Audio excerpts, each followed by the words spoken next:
हटना तो मार दे हम जो बने से मुड़ी पर। अरे तारा बहनी के गाड़ी में गधा के आड़ी पे लो वाह बहुत अच्छा। हटना तो मार दे हम जोबना से मुड़ी पर। अरे भौजी हम तो कहता नहीं तू जोबना भौजिया के गाने पेल दा कि भैया के गान नू मुना जाओ तो क्या हाल बा। आज हम फिर से बात कर बनी भोजपुरी गाना के। भाई आज के वीडियो कुछ अलग बा, ऐसे कहल चाहते हैं कि वीडियो को पूरा देखा बहुत मजा आई। तो वीडियो बनाने का बस एक ही मकसद बा, एक ही मकसद रहला आप सभी को दिल से हंसाने के लिए, ना किसी को दिल को ठेस पहुंचाने के लिए। तो बिना कोनो लाड़वा लहसुन के आज के वीडियो स्टार्ट करते हैं। हटना तो मार दे हम जो बने से मुड़ी पर। आके झाट ना छिल देबू तहार बहिन चलो फिर से कहतिया हटना तो मार देम जोबने पर मुड़ी से। तहार बहिन चोदो तहार पता बा कि तुम जोबन से मुड़ी पर मरबू तो हमारा झाँटो के फर्क ना पड़ी, लेकिन तहरा पड़ी ऐसे पड़ी कि तहार नु दूध सब बाहर गिरी जाए। हटना तो मार दे हम जो बने से मुड़ी पर। तहार बहिन चोदो हटाक के पेल दम नारे पर हक देबू तहार बहिन चो।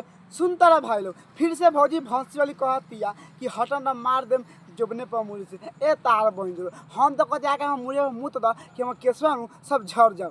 तार बहिन चोदो लोगन गाना गावत यार हटना तो मार दम जोबने पर मुड़ी से तलाने चटाबू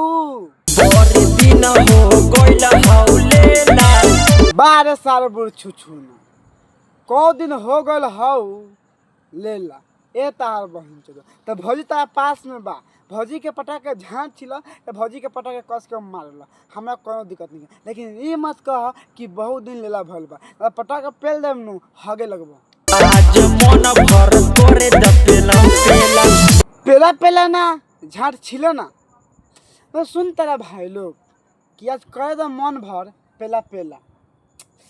ए भैया भंसी लगा बात सुन के मन कर सारे कूद के पेल दी कि हगस कम आ मुतस ज्यादा। मतलब केंती कहता नहीं यार कि करे द आज पेला पेला। ए तार बहिन चलो तो बारके बाबू के झाट छिले बा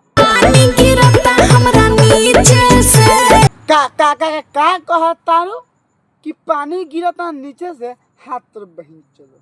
सुन तारा भाई लोग हे भौजी के बहुत चोटी अब एक नीचे से पानी गिरता अभी सब बात सुने नहीं भाई तो कसम से कहते हम मुठ मारे के मन करेला। अब तोनी कब सारा पागल बा। अब हम पागल कैसे बानी यार जब तोनी गाना सुनता लोगन तो तोनी के मुठ मारे के मन ना करता। केंती भौजी भौंसी वाली कहती यार कि पानी गिरता नीचे से। ए तहार बहिन चोदो भौजी जब तहार नीचे से पानी गिरता तो के पियावे लो खोल के बतावा।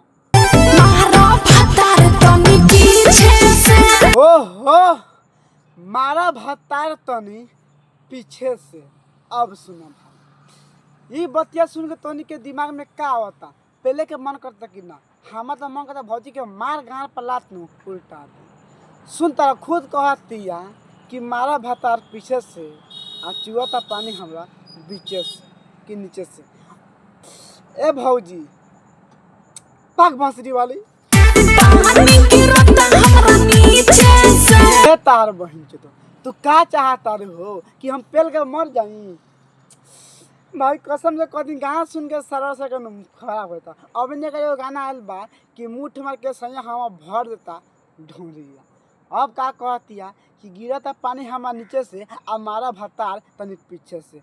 ए भौजी पीछे आगे तो भतार नहीं मारत नु तब बोला ले हम बड़का कसम से कहत ऐसा मरिया नु कि हगबे कम आ मुतबे ज्यादा। तारा बहिनी के गाड़ी में कूद के ना पेल देस ताहार बहिन चोदो यो कह बड़ी मजा सुनने के बाद में ताहार बहिन चोदो भौजी छेतरी कैसे बात करते यार। भाई कसम से करनी है रंडी के सॉरी ये बहन चोद के गाना सुन के मन तो करता पेल दी पीछे से कि मरिए जा बहन चोद। प्लीज भाई प्लीज लिया के जवाब दे तो मैं खा के मर जाऊँ बहन चोद सब सुनना ही नहीं पड़ेगा यार। गिरा तो पानी हमारे नीचे से मारा भतार पीछे से। अरे भौजी तो भतार बा चाहे तो आगे पीछे दोनों आ मुँह में पेल दी। अपना गांड से नाम मरबू ताहार बहिन चोदो तू सुना दिलू कह देखा दिलू बम चौधरी हटन तो मार दे में जोबने पर मुड़ी से। ए भौजी हम तो कहीं जोबने से क्या अपना अगिल का सामान से मार दिया कि मारने के बाद में हमने के बड़ी मन करी पेल लेके ताहार बहिन चलो भाग भौजी भोंसरी वाली।